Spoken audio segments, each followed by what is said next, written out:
Welcome to the channel. It's your boy Sneak T. Today, you guys, as you can see, we're going to be talking about these Air Jordan 1 Chicago, aka Lost and Found.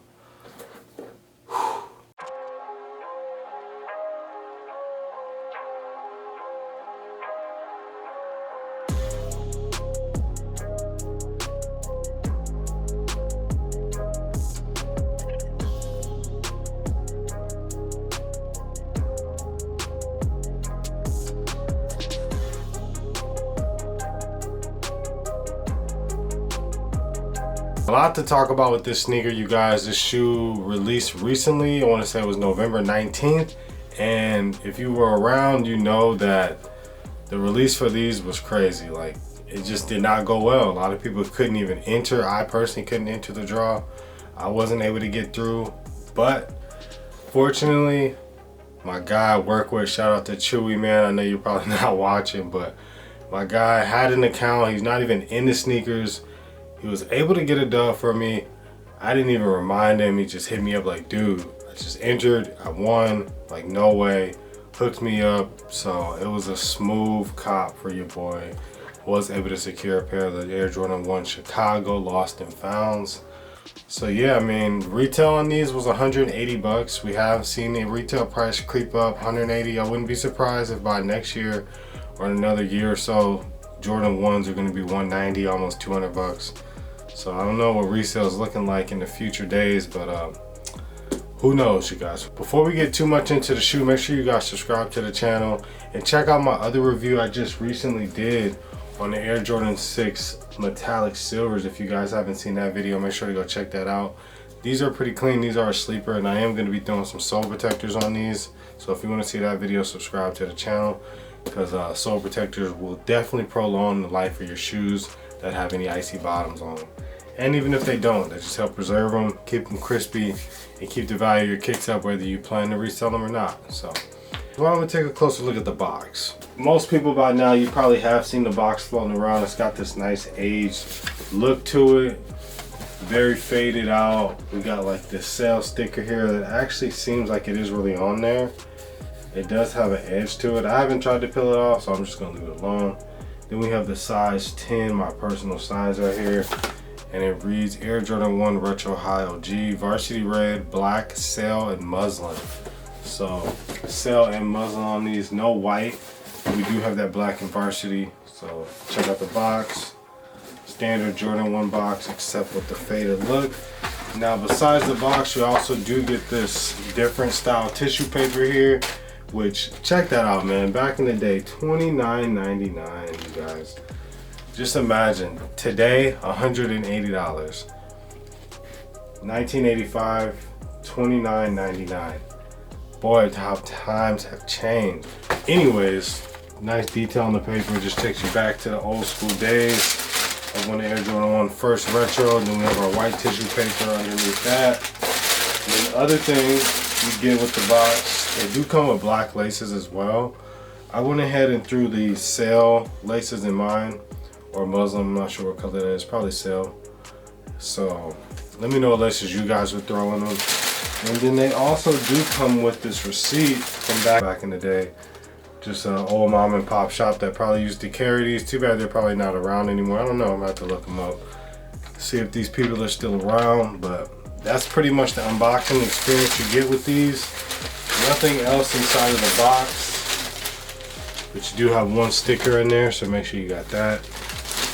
And you do have a barcode on the, or a Q code, whatever, on the lid as well. So that's it to the packaging. I do have to say, I like that Jordan Brand has been giving us different boxes with the shoes lately. It just kind of adds more character. And then for those that have their boxes, instead of seeing a bunch of the same boxes, you can point out and tell which shoe is which if it has a special box. Let's go ahead and start with the outsole. You can see it has that aged, faded look to it, so it already looks aged and worn out on the bottom, which I actually don't mind that at all, because I feel like over time it won't look as dirty as it naturally would if it was just a clean varsity red outsole. And then our traditional Nike Air with the swoosh. I'm sorry, just Nike, the swoosh Got that Sail midsole, varsity red, and our traditional Chicago colorway, varsity red uppers with the black swoosh, and then our Sail panels on the toe box. And of course, these do have that crackled leather, that aged look to them.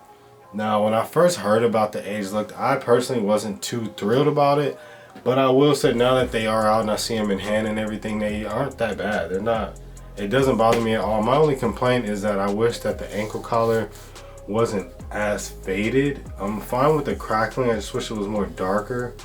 You know what I mean? Like from right there. And I don't know how those are gonna hold up over time.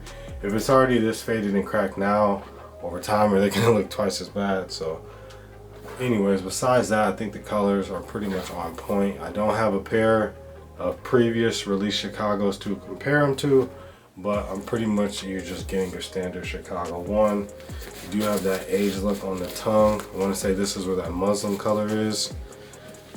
And then the red and Sail Nike Air on the tongue as well. Pretty clean though. Quality on these, I would say, is fair.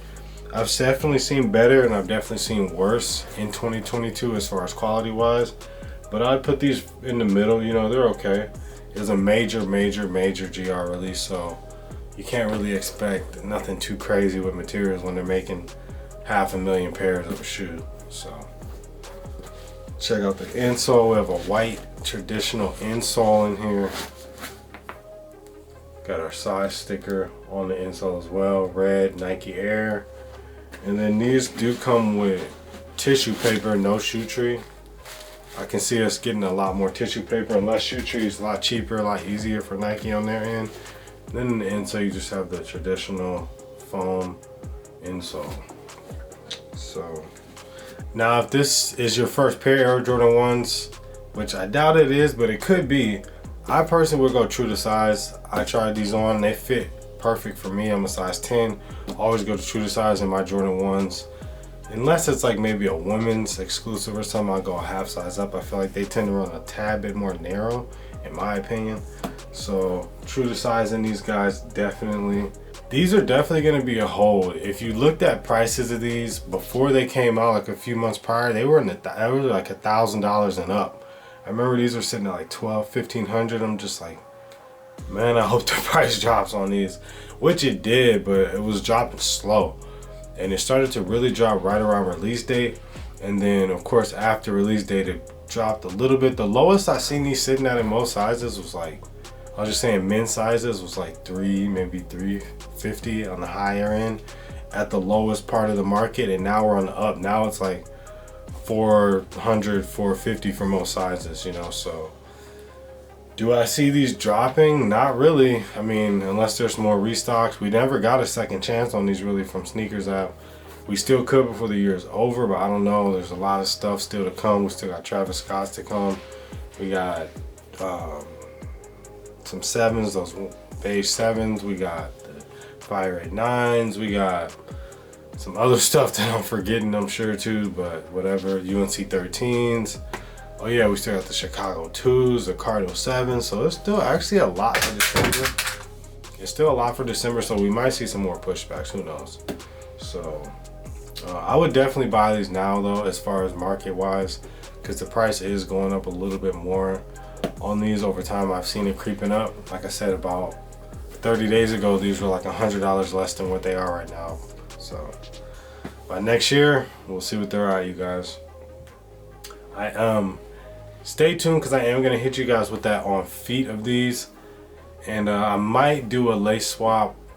I might throw the black laces in there so you guys can see how those look on feet with the black laces as well. But yeah, it's your boy Sneak T on foot of these, coming with the lace swap as well, so you guys can get a good visual and perspective on what laces you want to go with. And let me know what you guys think. Pretty comfortable. Jordan 1s are getting a lot more comfortable than they used to be, as far as when they started really heavily re-retroing them in the last few years. So appreciate you guys for staying tuned. Subscribe to the channel. See you guys with another one. Stay tuned for that sole protector video coming next. Thank you. Drop a like on the way out.